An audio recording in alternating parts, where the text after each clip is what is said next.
بسم اللہ الرحمن الرحیم۔ السلام علیکم۔ حضرت خواجہ نظام الدین اولیاء، جن کو ہم محبوب الہی کے نام سے بھی جانتے ہیں، ان کے نام اور ان کی خدمات سے کون واقف نہیں۔ حضرت خواجہ نظام الدین اولیاء وہ ہستی ہیں جن کی خدمات سے بلا شبہ ہم آج برِ صغیر میں اسلام کی فضا میں سانس لے رہے ہیں۔ حضرت نظام الدین اولیاء کی خدمات اور ان کی تعلیمات کے باعث برِ صغیر میں لاکھوں نادین لوگوں نے اسلام قبول کیا۔ ہماری خوش نصیبی ہے کہ ہم موجود ہیں حضرت نظام الدین اولیاء کے موجودہ جو سجادہ نشین زیب آستانہ شیخ حضرت ناظم علی نظامی صاحب کے ساتھ۔ تو ہم جانتے ہیں ان سے کہ اسلامی اور تصوف کی جو خدمات ہیں ان کے آستانہ سے شروع ہوئی، ان کے بارے میں وہ کیا کہتے ہیں۔ السلام علیکم شیخ صاحب۔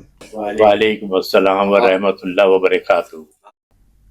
حضرت آپ سے ہم کچھ سوالات صرف روحانیت اور تصوف کے اس پہ کریں گے، کیونکہ آپ کا خاص تعلیمات اسی کے بارے میں ہیں۔ سب سے پہلے ہم جاننا چاہتے ہیں کہ حضرت نظام الدین اولیاء محبوب الہی کی تعلیمات کا بنیادی پیغام کیا تھا، جن کی بدولت انہوں نے لاکھوں لوگوں کو مشرف اسلام کیا۔ مجھے حضرت نظام الدین صاحب کی جو گدائی ہے اس نسبت سے فخر ہے۔ ہوں تو بہت چھوٹا آدمی، زمین پہ بیٹھنے والا آدمی ہوں، مگر خادموں کا خادم ہوں، مگر ان کی جو نسبت ہے دربار کی، مجھے خوشی ہے اس بات سے۔ حضرت خواجہ نظام الدین اولیاء رحمۃ اللہ علیہ ہندوستان میں پیدا ہوئے۔ بدایوں شہر ایک جگہ ہے بریلی کے پاس، وہاں آپ کی پیدائش ہوئی۔ آپ کے آبا و اجداد بخارا سے ہجرت کر کے انڈیا آئے تھے۔ اس وقت وہ ہندوستان تھا، بھارت کہلاتا تھا۔ تو اس وقت میں جو بڑے بڑے علماء ہوتے تھے وہ بدایوں شہر میں رہتے تھے، تو آپ کے دادا نانا وغیرہ بھی اسی شہر میں آ کے آباد ہوئے۔ ابھی حضرت نظام الدین اولیاء رحمۃ اللہ علیہ کی پیدائش ہوئی بدایوں شہر میں، 5 سال کے تھے کہ آپ کے والد کا سایہ سر سے اٹھ گیا۔ آپ کی والدہ ماجدہ نے آپ کی پرورش کری۔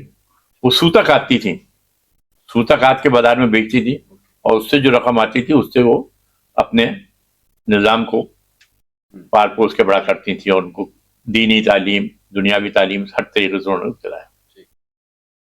بعض وقت سوتا بکتا نہیں تھا تو گھر میں کھانے کو کچھ نہیں ہوتا تھا، تو حضرت نظام صاحب آتے تھے کہ ماما کچھ کھانا ہے، تو حضرت کی والدہ فرماتی تھی نظام آج ہم اللہ کے مہمان ہیں۔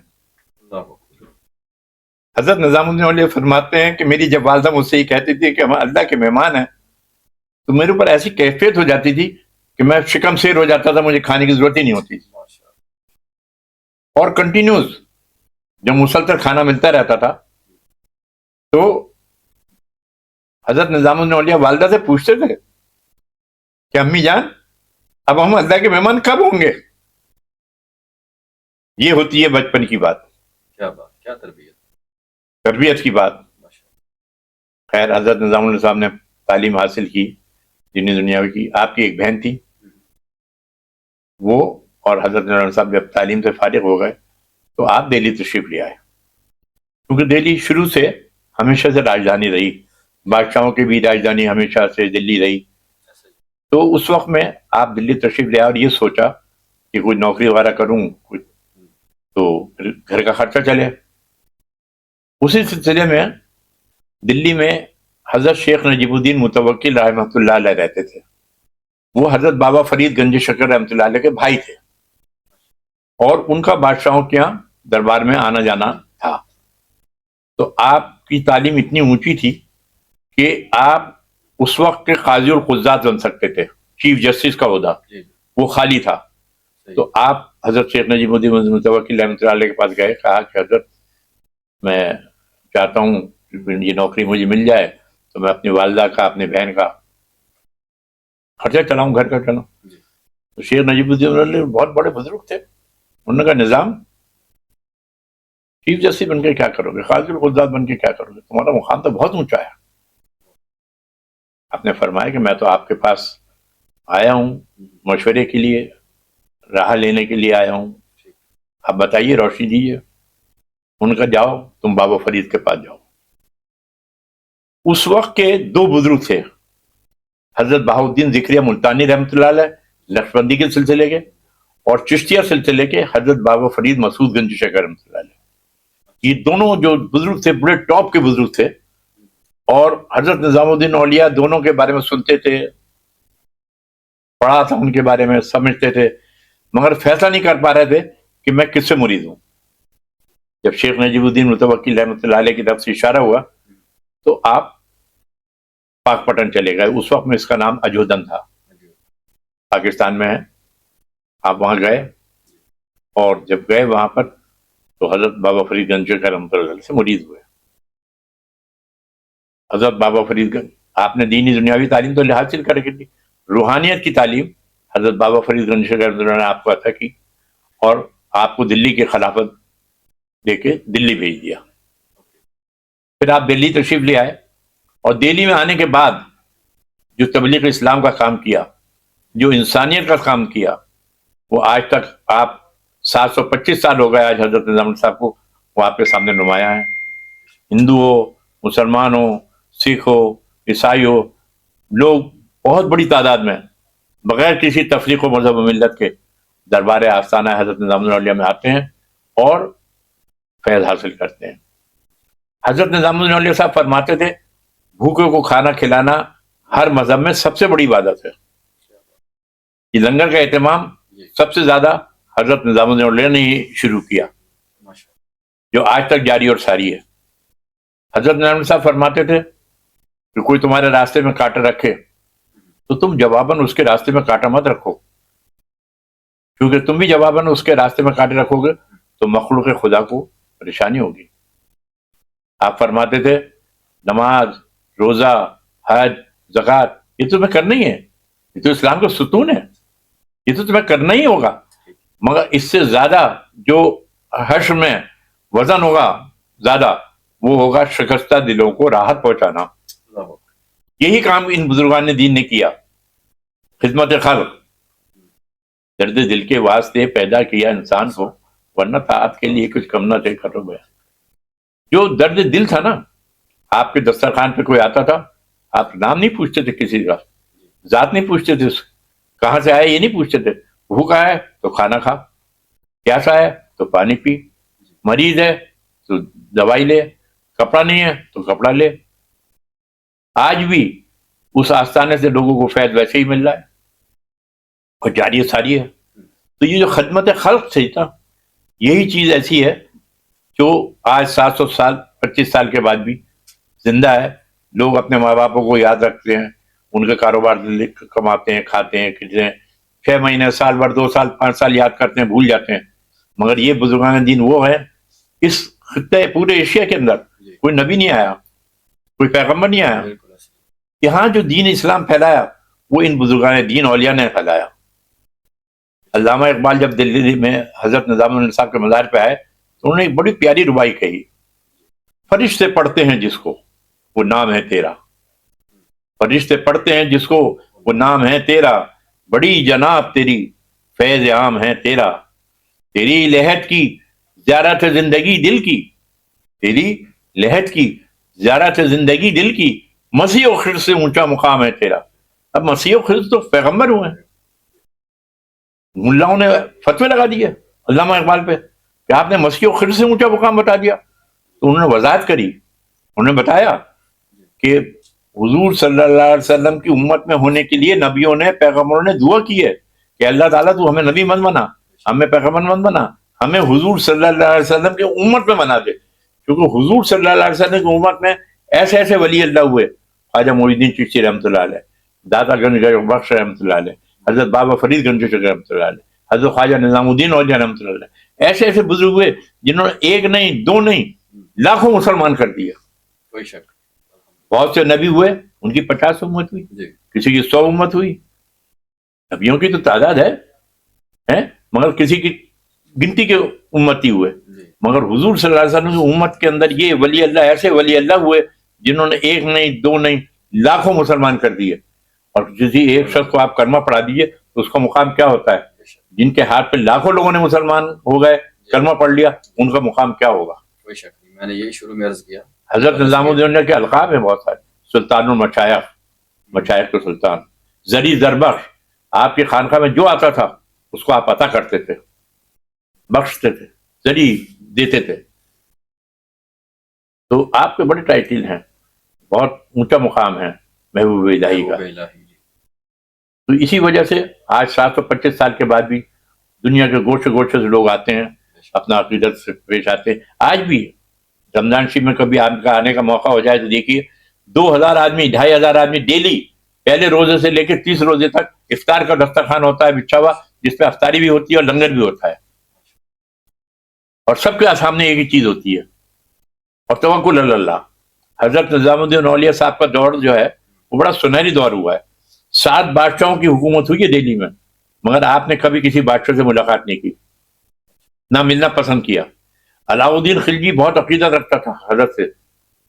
ہماری جو مسجد بنی ہوئی ہے وہ علاؤدین خلجی کی بنائی ہوئی ہے, اور اس نے مسجد نہیں بنوائی تھی, وہ حضرت کی خانقاہ کے لیے بنوائی تھی. مگر جب حضرت کو پتہ چلا کہ یہ علاؤدین خلجی بادشاہ نے آپ کے لیے بنوائی ہے تو آپ نے اس میں نماز پڑھی اور اسے مسجد ڈکلیئر کر دیا. آج بھی اس میں 5 وقت کی نماز ہوتی ہے, عید بقرعید سب نماز ہوتی ہے. ابھی تک یہ وہی عمارت ہے جو وہی عمارت ہے علاؤدین خلجی کی بنائی ہوئی مسجد علائی کہتے ہیں, مگر وہ جو بنایا تھا علاؤدین خلجی نے مسجد کی جیسے نہیں بنایا. تو ایک دفعہ علاؤدین خلجی نے کوشش کی کئی بار حضرت نظام صاحب سے ملنے کے لیے, تو آپ نے منع کر دیا. آپ نے فرمایا تم بادشاہ ہو, تمہاری راہ الگ ہے, ہم فقیر, ہمارے راستہ الگ ہے, ہم تمہارے لیے دعا کرتے ہیں, تم اپنی حکومت چلاؤ. تو ایک دفعہ وہ بھیس بدل کے آیا حضرت کی خانقاہ میں, تو حضرت فرما رہے تھے, اپنا واز فرما رہے تھے, اور واز فرماتے فرماتے آپ نے فرمایا فقیر کے گھر کے 2 دروازے, ایک دروازے بادشاہ آتا ہے, دوسرے دروازے فقیر چلا جاتا ہے. ان کو تو سب علم ہو گیا تھا کہ بادشاہ آ رہا ہے, وہ یہ کہہ کے نکل گئے. دوسرے دروازے دیکھا بادشاہ داخل ہوا, علاؤدین خلجی پوچھا, لوگوں نے بتایا کہ ابھی ابھی حضرت نے یہ فرمایا تھا کہ ایک بار دروازے سے بادشاہ داخل ہوتا ہے, دوسرے دروازے فقیر چلا جاتا ہے. تو یہ توکل علی اللہ کی بات ہے. آپ دیکھیے کوئی چھوٹی سی درگاہ ہوتی ہے, کوئی مسجد ہوتی ہے, اس کے نام پراپرٹی وغیرہ وقف ہوتی ہے, اس کا کرایہ آتا ہے, اس سے اس کا خرچہ چلتا ہے. مگر درگاہ حضرت نظام الدین ایک واحد درگاہ ایک ایسی ہے پورے ہندوستان میں جہاں گورنمنٹ سے کوئی تعلق نہیں ہے, وقف بورڈ سے کوئی تعلق نہیں وہاں کا. توکل علی اللہ ہے. ہزاروں لاکھوں روپے کے خرچے ہوتے ہیں, لنگر ہوتے ہیں, مگر کون آتا ہے, کون کر جاتا ہے, کس طرح کر جاتا ہے, یہ توکل علی اللہ ہے. حضرت کے خانقاہ میں خود پورا شہر آ کے کھانا کھاتا تھا, اور صبح سے شام تک چلتا رہتا تھا, جو بھی آتا تھا فیض حاصل کرتا تھا, کوئی نا امید نہیں ہوتا تھا. یعنی آپ کے فرمان کا خلاصہ یہ ہے کہ جو میرا سوال تھا کہ آپ کی حضرت نظام الدین اولیاء کی تعلیمات کا بنیادی مقصد وہ محبت تھا اور خدمت. حسن اخلاق جو ہے اسی کی وجہ سے اسلام پھیلا. آپ تاریخ اٹھا کے دیکھ لیجیے, ان بزرگان دین نے کسی کے اوپر تلوار نہیں اٹھائی. تو یہ جو کہتے ہیں کہ اسلام تلوار کے زور پہ پھیلا, یہ غلط کہتے ہیں نا, جو بات غلط کہتے ہیں, یہ تو تاریخ گواہ ہے نا. دیکھیے جب حضور ان بزرگان دین کے پاس یہ لوگ آئے, کوئی کافر آیا, انہوں نے اس کو دھتکارا نہیں کہ تو کافر ہے, تو نے میرا گھر گندہ کر دیا, تو نے میرا مسلح گندہ کر دیا, نہیں, اسے پیار دیا. اس سے کے ساتھ حسن اخلاق ایسا پیش کیا کہ اس سے وہ متاثر ہو کے وہ اس کلچر میں آ گیا. اس نے اپنا مذہب چھوڑ دیا, اپنے رشتہ داروں کو چھوڑ دیا. دیکھیے آپ ہندوستان میں آئیے, وہاں ہر گھر میں مندر ہوتا ہے, چھوٹا سا مندر ہوتا ہے. جب اللہ تعالیٰ نے اسے ہدایت دی اور وہ اسلام میں داخل ہو گیا, تو کوئی باہر کا ملا نہیں آیا اس کو مندر کو توڑنے. انہی کے گھر کے لوگوں نے اس مندر کو ہٹا دیا, ان مورتیوں کو ہٹا دیا. آج میں نے جیسے آپ کو بتایا رمضان شریف میں 2-1.5-2 ہزار آدمی روزانہ افطار ہوتے ہیں. کتنی بڑی تعداد ایسی ہے جو ہندوؤں کی آتی ہے روزے کے ٹائم, افطاری لے کے آتی ہے, فروٹ لے کے آتی ہے, اور وہاں پہ آ کے وہ بیٹھ کے افطار کرتے ہیں وہاں. یعنی کہ وہاں کے مقامی ہندو مسلمانوں کی افطاری کے لیے آتے ہیں. آج بھی 50% ہندو آتا ہے درباروں میں, 50%. اور وہ جب افطار کرتے ہیں, افطار کرنے کے بعد مغرب کی نماز فوراً ہو جاتی ہے کھڑی. انہیں کچھ نہیں آتا, نہ سبحان ربی الاعلیٰ آتا ہے, نہ سبحان ربی العظیم آتا ہے, نہ اللہ اکبر آتا ہے, کچھ نہیں آتا. اور جیسے مسلمان اٹھے بیٹھے کر رہے ہیں ویسے بھی وہ کرنے لگتے ہیں. اب آپ خود سوچیے, جب ایک انسان یہاں اس حد تک پہنچ جائے گا تو اللہ تعالیٰ کیا تو انصاف ہے, اللہ تعالیٰ ہدایت دیتا ہے تو وہ کلمہ بھی پڑھ لیتے ہیں. پر آج بھی یہ تبلیغ اسلام کا کام جاری اور ساری ہے. ابھی بھی وہاں پہ لوگ مشرف اسلام ہو رہے ہیں. بالکل الحمدللہ, میں نے بتایا نا آپ کو. اور یہ جو میں بات بتا رہا ہوں آپ کو, یہ ایک سننے والی بات لگ رہی ہے آپ کو, مگر ایک پریکٹیکل الگ چیز ہوتی ہے. جب وہ لوگ اس جگہ پہ آتے ہیں, اس آستانے میں آتے ہیں, تو ان پہ جو کیفیت ہوتی ہے وہ لفظوں میں بیان نہیں کی جا سکتی, وہ تحریر میں بیان نہیں کی جا سکتی. وہ انسان محسوس کر سکتا ہے. یہاں اے سی چل رہا ہے, اے سی کی کولر مجھے محسوس ہوگی, سردی ہوگی ہیٹر جلے گا, مجھے ہیٹر کی گرمی محسوس ہوگی. تو یہ روحانیت کے مرکز ہیں, یہ پیس کے مرکز ہیں, یہ سکون کے مرکز ہیں. جب آدمی اس حلقے میں آتا ہے وہ سب اپنے غم بھول جاتا ہے. یعنی بزرگان کا فیض ابھی فیض جاری اور ساری ہے. دیکھیے جہاں پہ اللہ کا ولی ہوتا ہے وہاں اللہ کی رحمتوں کا نزول ہوتا ہے. وہ ہماری اور آپ کی آنکھ نہیں دیکھنے والی, مگر جب وہاں پہ موجود ہوتا ہے تو وہ اللہ کی رحمتیں آپ پر بھی آئیں گی. بھائی سورج نکلتا ہے تو غریب پہ, امیر پہ, ہندو پہ, مسلمان پہ, سکھ پہ, عیسائی پہ, سب پہ روشنی ڈالتا ہے نا. بارش ہوتی ہے, ایسی ہوتے ہیں. تو جو اللہ کی رحمتیں ان بزرگان دین اولیاء اعظام کی وجہ سے اتر رہی ہیں, جب آپ وہاں ہوں گے تو وہ رحمتیں آپ پر بھی نازل ہوں گی, تو اس کے اثرات آپ پہ بھی ہوں گے. تو وہی جو سکون ملتا ہے اسی سکون کے لیے لوگ آتے ہیں. اللہ تعالیٰ یہ فیض قیامت تک جاری و ساری رکھے. آمین.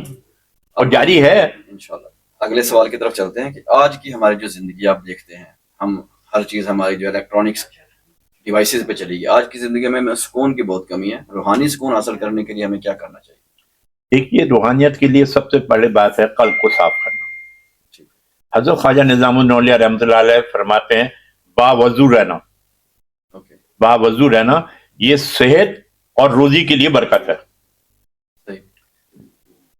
وضو جو ہے وہ ڈھال ہے. آج لوگ بات کرتے ہیں بھوت کی, جنات کی, اس کی, اس کی, دنیا بھر کی باتیں کرتے ہیں. اگر آدمی باوضو ہے اس پہ کوئی اثر گندہ نہیں ہو سکتا. یہ 100% بات ہے. ایسی بہت ساری چیزیں ہیں جو حضرت نظام صاحب نے بتایا ہے. جیسے کوئی بیمار ہے تو یا سلاموں کا وظیفہ پڑھے, یا سلاموں کا ورد کرے, یا سلاموں ایک تسبیح لے لے, ایک بار درود شریف پڑھ لے, اس کے بعد یا سلاموں کی تسبیح پڑھ لے, پھر درود شریف پڑھے, پانی پہ دم کرے, پیے, انشاءاللہ اللہ تعالیٰ صحت دے گا. ایسی کوئی پریشان ہے, کوئی پریشانی ہے, اس کا پیچھا چھوٹتا ہی نہیں اس پریشانی سے, تو وہ یا اللہ ہو, یا رحمان ہو, یا رحیم ہو پڑھے زیادہ سے زیادہ. اور یہ خاص طور سے جمعے کے روز پڑھنے کا ہے, عصر سے مغرب تک. اس کا کوئی وہ نہیں ہے, تعداد نہیں ہے. بس عصر کی نماز پڑھنے کے بعد یا اللہ ہو, یا رحمان ہو, یا رحیم ہو, یا اللہ ہو, یا رحمان ہو, یا رحیم ہو پڑھتا رہے. اور مغرب کے ٹائم دعا کر لے کہ اللہ تعالیٰ یہ میں نے تیرے نام جو پڑھے اس کی برکت سے میری پریشانی دور ہو جائے. حضرت نظام صاحب فرماتے ہیں 3 جمعے نہیں پڑھے گا اس کی پریشانی دور ہو جائے گی.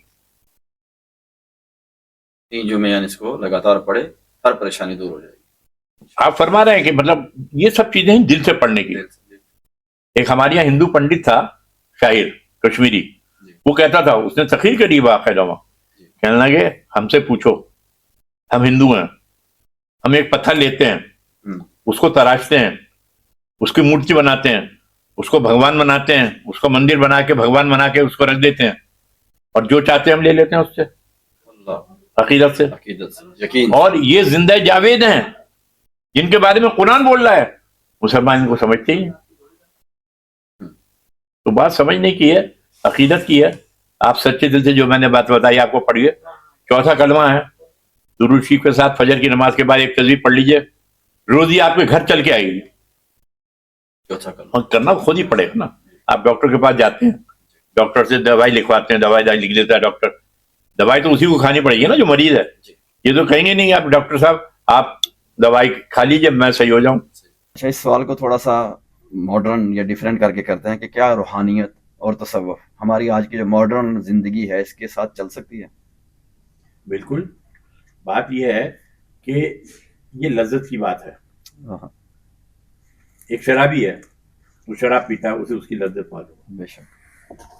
ایک دیندار ہے, اب نماز ہے, نماز کو حضور صلی اللہ علیہ وسلم نے فرمایا میری آنکھوں کی ٹھنڈک ہے, اور نماز جو ہے برائیوں سے دور کرتی ہے. ہم نماز بھی پڑھ رہے ہیں, برائی بھی دور نہیں ہو رہی ہماری, تو اس کا مطلب یہ ہے کہ ہماری نماز قبول نہیں ہو رہی. اللہ اکبر. صحیح, کہیں نہ کہیں کوئی خامی ہے. تصوف تو ایسی چیز ہے, یہ تو اوریجنل چیز ہے. یہ دوسری چیزیں جتنی ہیں یہ سب پیچھے ہیں. جس کو مگر اس کی لذت مل گئی وہ اس کا مزہ جانتا ہے. درست. سمجھ والے سمجھ سکتے نہیں راز محبت کو. ہم، سمجھ والے سمجھ سمجھ سکتے نہیں راز محبت کو. وہی خود باخبر ہوتے ہیں جو دیوانے ہوتے ہیں. ہاں. اور حضرت امیر خسرو رحمۃ اللہ علیہ تو حضرت امیر نظام اللہ صاحب کے خلیفوں میں خاص تھے اور بہت بڑے شاعر تھے. جی. وہ تو آج 700 سال پہلے کہہ گئے خسرو دریا پریم کا سو الٹی واقعی دھار. ہم، خسرو دریا پریم کا سو الٹی واقعی دھار. جو تیرو سو ڈوب گئے اور جو ڈوبو سو پار. واہ کیا بات ہے. تو اس میں اور بہت سے کلام ہیں امیر خسرو رحمۃ اللہ علیہ جی کے. جی. بڑی کٹھن ہے ڈگر پنگٹ کی کیسے کہ بھر لاؤں مدھوا سے مٹکی. یہ لوہے کے چنے ہیں, آسان نہیں ہے. آسان نہیں. لفظ محبت کہہ دینا تو بہت آسان لگتا ہے مگر اس منزل پر ٹھہرنے کے لیے بڑی اس کی ضرورت ہے. اور جس کو موقع مل گیا جی اس کے لیے کچھ نہیں ہے. آج کا نوجوان تو عشق مجازی میں گھر کا عشق حقیقی کی طرف تو وہ دیکھتا نہیں ہے. اس کو اس محبت کا مزہ کیسے ملے؟ ہے نہیں نا, ہے نہیں. اس کو چکھانا پڑے گا. کیا درگاہ پہ وہاں دربار پہ ایسی چیزیں آتی ہیں جو آپ کو محسوس ہو کہ یہ کوئی غیر اور مخلوق ہے, پیس بدل کے آئی ہیں؟ سب آتے ہیں مگر ہر ایک اپنے حساب سے آتا ہے. اچھا. اثرات ابھی آتے ہیں جن پہ اثرات ہوتے ہیں وہ بھی ہوتے ہیں مگر ہر چیز کا ایک الگ وہ ہے. ڈھوکلے بھی ہوتے ہیں, اچھا, کچھ حقیقت میں بھی ہوتے ہیں جی. مگر وہ جگہ محبوب الہی کا آستانہ ہے. جو آتے ہیں بڑے ادب و احترام کے ساتھ آتے ہیں اور جو نظر آتے ہیں نا یہ اچھل کود کرتے ہوئے اور یہ کرتے وہ سب ڈھونگی ہوتے ہیں. ڈھونگی ان کو ادب کا پتہ نہیں ہوتا کیونکہ محبوب الہی کا آستانہ ہے. جو بھی اثرات ہوں گے جو جنات ہوں گے جو بھی وہ ہوں گے وہ جانتے ہیں ان کا مقام کیا ہے. ماشاء اللہ. نسبت کو پہچانتے ہیں. ہم نے دیکھا وہاں سیاستدان اداکار سب آتے ہیں, بڑی عزت سے آتے ہیں. کتنے ہندو ایسے ہیں جو دیوالی کا تہوار ہوتا ہے ان کا سب سے بڑا تہوار ہوتا ہے, وہ دربار میں آتے ہیں مٹھائی لے کے, جی, چراغ لے کے, جی, موم بتی لے کے دربار میں روشنی کرتے ہیں. پھر وہاں کی جلی ہوئی موم بتی جلا ہوا چراغ لے کے مانگ کے لے کے جاتے ہیں کہ ہمیں دے دیجیے. پھر وہ اپنے گھر لے جا کے جلا کے پھر اپنی پوجا پاٹ کرتے ہیں اور کرتے ہیں. ایسے بھی ان کی محبت کا انداز ہے. ایسے بھی ہیں. صحیح صحیح. اور یہ میں زبان نہیں کہہ رہا, آپ آ جائیے دیوالی پہ دیکھ لیجیے کے کتنی چراغاں ہوتا ہے درگاہ میں اور وہ کیسے لے کے جاتے ہیں اپنے گھر اور وہ وہاں جا کے جلاتے ہیں. پہلے وہ دربار میں آئیں گے, یہاں کے سلام پیش کریں گے, پھول پیش کریں گے, دعا کریں گے اپنے حساب سے, پھر اپنے گھر پہ جا کے پوجا کریں گے. دیوالی ان کا سب سے بڑا تہوار ہے. جی. اچھا حضرت, آخر میں ہمارے دیکھنے والوں کے لیے, ناظرین کے لیے کوئی پیغام دے دیں اپنا. میں آپ کے چینل کے تھرو دعا کرتا ہوں کہ اللہ تعالیٰ پوری دنیا میں امن پیدا فرمائے. آمین. جہاں جہاں مسلمان پریشان ہیں ان کی پریشانیاں دور ہوں. آمین. سب کو کامیابی ہو, کامرانی ہو, بلند بالیاں ہو, صحت و سلامتی ہو, نظر بد سے محفوظ رہیں. آمین. سب کو حج بیت اللہ نصیب ہو, آمین. گنبد خضر کی زیارت نصیب ہو. ان بزرگان دین اولیاء اعظام کی تعلیمات پہ عمل کرنے کی توفیق عطا فرمائے. اگر ہم اور آپ سب ان بزرگان کی تعلیمات پہ عمل کریں گے تو انشاءاللہ پوری دنیا میں امن ہی امن ہو جائے گا اور محبت ہی محبت ہوگی. حقوق العباد کو سمجھیں, نماز روزے وغیرہ کی پابندی کریں, انشاءاللہ آپ کی زندگی میں سکون ہی سکون رہے گا. حقوق العباد بھی بڑی چیز ہے, اس کا خاص خیال رکھیں اور اپنی عبادتوں کو خیال رکھیں. اور دعا گوں آپ کے چینل کے تھرو کہ اللہ تعالیٰ آپ کو سب کو کامیابی, سننے والوں کو, دیکھنے والوں کو, پڑھنے والوں کو سب کو کامیابی, کامرانی, بلند بالیاں, صحت و سلامتی عطا فرمائے. آمین. ربنا آتینا فی الدنیا حسنۃ وفی الآخرۃ حسنۃ وقنا عذاب النار وادخلی جنت المبرار. یا عزیز و یا غفار یا رب العالمین. الہی وقت خوش راحت دل آپ دیدہ عطا فرما. الہی وقت خوش راحت دل آپ دیدہ عطا فرما. الہی وقت خوش راحت دل آپ دیدہ عطا فرما. سبحان ربک رب العزت عما یصفون وسلام علی المرسلین والحمد للہ رب العالمین بحق لا الہ الا اللہ محمد رسول اللہ. یہ جو میں نے دعا کری الہی وقت خوش راحت دل آپ دیدہ عطا فرما, یہ حضرت بابا فرید مسعود گنجی شکر رحمۃ اللہ نے حضرت نظام اللہ صاحب کو عطا کی تھی. الہی وقت خوش راحت دل, یہ دونوں چیزیں آ گئی, دین اور دنیا دونوں آ گئی. اور اس کی یاد میں آپ دیدہ عطا فرما. آپ کہتے ہیں گیلی کو, دیدہ کہتے ہیں آپ کو. اگر اس کی یاد میں آگ گیلی ہو گئی, آنسو نکل آیا آپ کا, بخشے گئے تو بیڑا پار.